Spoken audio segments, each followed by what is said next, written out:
Hi guys, and welcome to this video on the new moon in Gemini that happens on the 30th of May 2022. Thanks for joining me. It's a pleasure to be with you today.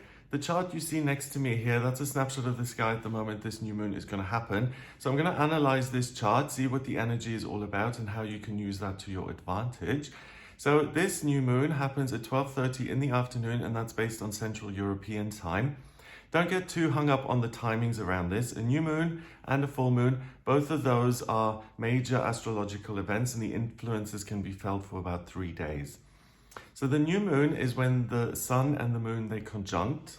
So they sit on top of one another. In this case, at 9 degrees in Gemini, and the moon goes pitch black and it recharges its batteries. So it's a very personal kind of stage in the moon cycle where it's looking to the future and it's saying, what do I want? What do I want to achieve next? How can I use my energy effectively?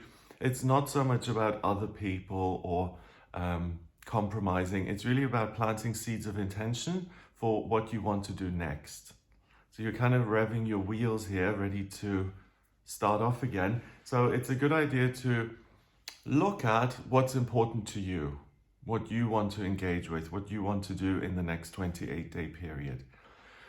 So interestingly enough, we've got this. The first thing I noticed about this is I'm looking at this chart, but what I do in these new moon and full moon videos is I look at what the planets are doing, what signs they're in, what aspects they create amongst themselves, and I look at the modes and the elements, right? What I don't look at in these readings are the houses, because the house system is going to be very different depending on where you are. So for me, the sun and the moon, they're next to the midheaven at the very top of the chart. If you're looking at the same event from, I don't know, San Diego or Bangalore, the placements are going to be in different houses. But I don't think anything is arbitrary when it comes to these kind of readings. The law of attraction is always involved. So the fact that I'm sitting in Europe looking at this, and it's a new moon at 9 degrees, which in numerology is spirituality and completion, and the sun and the moon are sitting at the very top of the chart, it says to me intuitively, so this is my feeling more than it is astrology, that something comes in. It's like you're downloading information, and the first word I got when I looked at this chart was a visitation. So something becomes illuminated. Suddenly you feel like you have access to information that you didn't have access to before. Something makes sense. It's like, okay, I get it. I'm certain about this. I know exactly what I'm doing here. And it feels like you're being supported by some otherworldly presence. That's what I get with the sun and the moon being at the top of this chart. If you have a different interpretation of that, feel free to include that. But to me, the top of the chart, the chart is like a clock, right? You've got the ascendant, which in this case is Virgo. That's the rising sign, and that's sunrise. Then you've got the midheaven, noon, the descendant, sunset, and then the IC, which is the middle of the night. So the thinking behind that is that at noon, you are most like yourself. You're productive, you're out and about, you may be getting lunch or you're working. It's you in your natural habitat, in your natural state of being. And then and that's why it's often a good indicator of what you ought to be doing work-wise, the midheaven that is. So with this sun, your head, and the moon, your heart, what you're aspiring to become and what you feel naturally.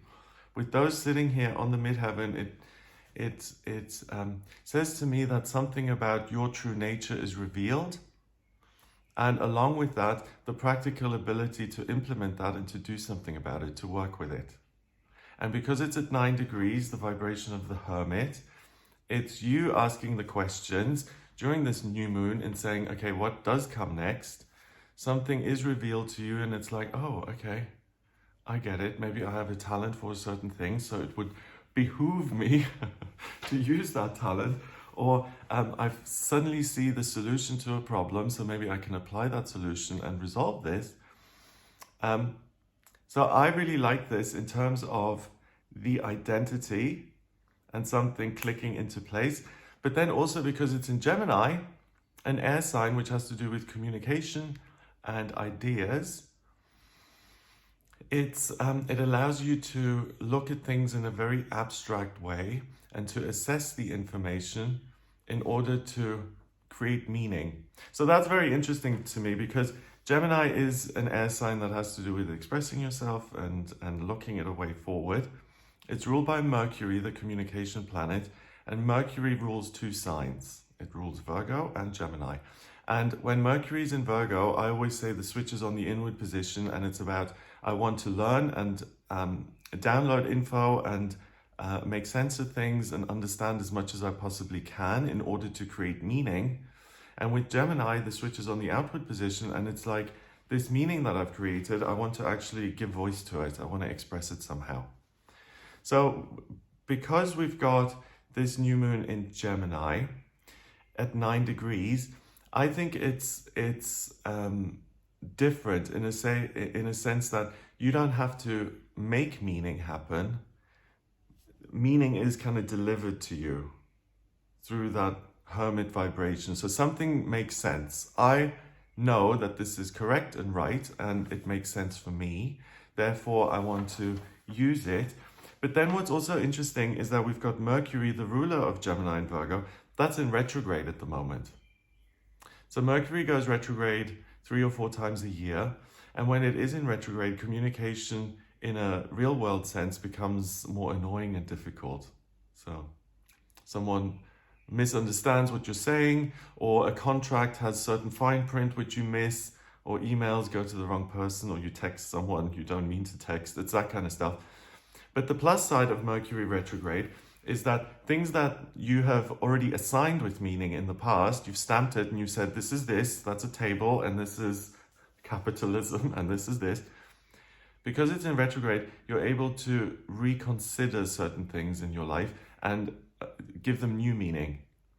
And with this new moon happening in Gemini at 9 degrees, I think the thing that you're reevaluating the most is you and the belief systems about yourself that you've accepted to be true and right. And you reevaluate those because new meaning comes in, and it's like, okay, well, this changes things a little bit. Maybe I'm not just this one person. Maybe I have a talent for something else or knowledge in another area, and maybe that could become part of my identity if I use it, and therefore change who I am. So to me, this new moon says it's important not to get too rigid and certain about your identity or your place in the world or what you have to offer or deliver. Something else is revealed to you. Again, this illumination energy that I'm picking up on. And it's like, okay, because this extra thing has been delivered to me, I now have other options. So in that sense, having this Mercury retrograde happen at the moment is actually a really good thing. Because if you weren't willing to look at things differently, then you'd miss this opportunity for personal growth and development and enlightenment. Okay. Right, so the new moon then forms certain aspect patterns with other things in the chart. Does it actually? Oh, that's interesting. I don't think it even does, you know. So let's see. Yeah, the sun and the moon, they're at 9 degrees and they sit on top of the midheaven, which is at 17 degrees in Gemini. So they're 8 degrees apart. So that conjunction counts. And the thing I was talking about earlier with the chart being a clock, if you're someone who is trying to understand what your life purpose is, what you're supposed to do in work, then the conjunction with the midheaven allows you to do that. So it's a greater understanding of yourself. Great, amazing. But then the next step is applying that self and finding a format for it in a working sense. So let's say I'm a great painter, I make great drawings. So how could I apply that? I could work for Disney or I could work for a fashion house designing clothes. It's that second step of practical application in a working sense. So I feel that this new moon is amazing for people, particularly who are trying to understand themselves and trying to understand what they're supposed to do work-wise on planet Earth, so that work becomes a joyous expression of the self rather than something that just pays the bills. And I really, I haven't mentioned that recently. I really, really feel that to be true for every person on this planet, that we each have certain characteristics and skills that we can use and apply so that work is a positive experience that also supports us financially and in terms of recognition and all these other wonderful things that work can provide us with. Okay, so the moon in itself doesn't form any kind of connection with anything else in the chart. And that's a big deal in itself, because the moon, it moves quickly and it usually connects, well, most of the time it connects to something.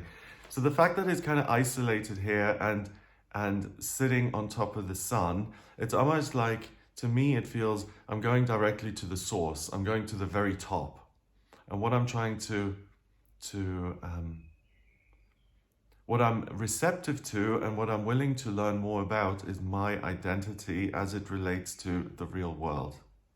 And it's not complicated by Venus in Taurus or Neptune in Pisces or Saturn in Aquarius. So it's a new moon, which is peace and quiet for the moon and a time out to reflect and to reevaluate. But because it's not being sabotaged or supported by anything else, it really has all the time and space and peace and quiet it needs to get some real answers and meaning going.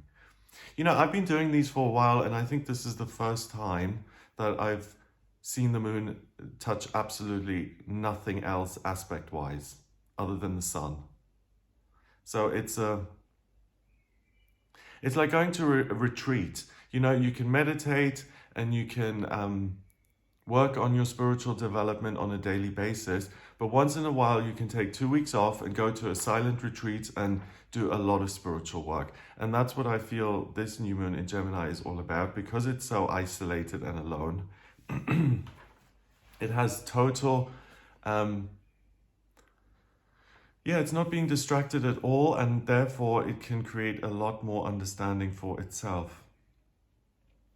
I do want to look at what some of the other things are doing here. So first of all, the new moon connects with the midheaven. I mentioned that, and the midheaven does form some aspect patterns. So the midheaven squares the rising in Virgo at 20 degrees. The rising sign is your default setting, right? So if the midheaven is your skill when it comes to work, the rising is how you react when you're in a crisis and you just have to go for it. Virgo is also ruled by Mercury, and it's about making sense of things. And at 20 degrees, 1 and 2 is a relationship. It's understanding the relationship you have with yourself and your work. Do I like my job? Yeah. Or no? Could I do something else? Yeah, maybe. Or not. It's those initial kind of little blips to begin with that start the process of you actually changing work and doing something that you love. First of all, it's important to recognize whether you're happy in your current role or not. And again, with the ruler of this chart being in retrograde, you'll be able to revisit things that you have filed away a long time ago. So everything is up in the air, everything is up for discussion. And if you feel stuck in your life, or if you do want to make changes, or you feel like you're not using all your potential, this is the time to think again. The midheaven then forms a semi-square. So it's 45 degrees away from Venus at 2 degrees in Taurus. Venus is the planet of love, beauty, and creativity. Again, it's at 2 degrees. So that's relationship, cooperation. And Taurus is in a practical, earthy sense. Okay, that adds a whole different element. And this would be a distraction, I think, if it was connected to the moon. But it isn't, it's connected to the midheaven. So it's where you feel a connection with a particular type of work. You admire the work that's being done, or you admire the end product. And also it's the ability to, or the capacity to express yourself within that work. Does it give me autonomy? Am I able to insert myself into this? Can I enjoy that? So Venus in Taurus makes it very easy for you to identify certain options as good and right for you. So again, if you're trying to find your life purpose and you've narrowed it down to a list, a top 5 of potential jobs you could be doing, read through that list on this day during this new moon in Gemini and see where you have the strongest emotional response. That's a winner. That's the thing to focus on.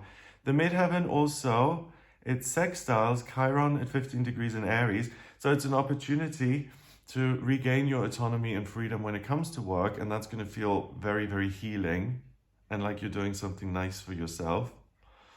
Mercury in Taurus, that connects with the North Node, 21 degrees in Taurus, and Uranus at 16 degrees in Taurus. So Mercury in retrograde allows you to see the world differently and to see it as more adaptable and things aren't set in stone. The North Node at 21 degrees in Taurus, how are you able to express yourself in this role? So either you as a person, do you censor yourself, or have you got the freedom to express your own opinions? And in your work, same question. And the direction that you're being pushed in here via this new moon is, how can I make this personal? So it's not just a job, but it's a reflection of myself. So that's, wow, okay. Does every job have to be personal? I think the best jobs, if there's a personal stake in it, then it's when it really matters. Yeah. Like if you're a news anchor and you love that, you like being on TV every morning at 6, and you see that as part of your identity, or you've used certain qualities to get to that position, being articulate and presentable and all of that stuff. So yeah, that's it. I've answered my own question, excuse me. This is a way to combine business with the personal and to find a way of operating in a way that feels like you're present in it.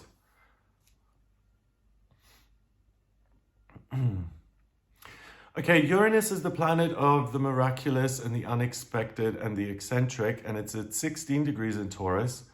So that's interesting. What that does is it encourages you to get creative with your circumstances. Same thing, really. Your life as it is shouldn't be looked to for meaning. It's looking internally for meaning and saying, this is how I can apply myself, rather than letting the real world dictate who you are. So you may think I'm being pedantic there or splitting hairs, but it's an inner process going outward. It's not the other way around. It's not about outward going in. So you define the world, not the world defines you. Mars and Jupiter, they're in Aries at 3 degrees and 4 degrees. So that's a huge push to get things done and to move ahead. So it's actually useful that we've got this new moon in Gemini happening, because you're moving forward anyway. You're making certain decisions. You're making your life bigger. You're being productive. And I think what's been missing up until now is a clear sense of, this is who I am and this is where I want to go. And that's what this new moon gives you. So now it's safe to act, even though it is a Mercury retrograde. It's safe to make decisions and to run with them, because you have the right info available to you.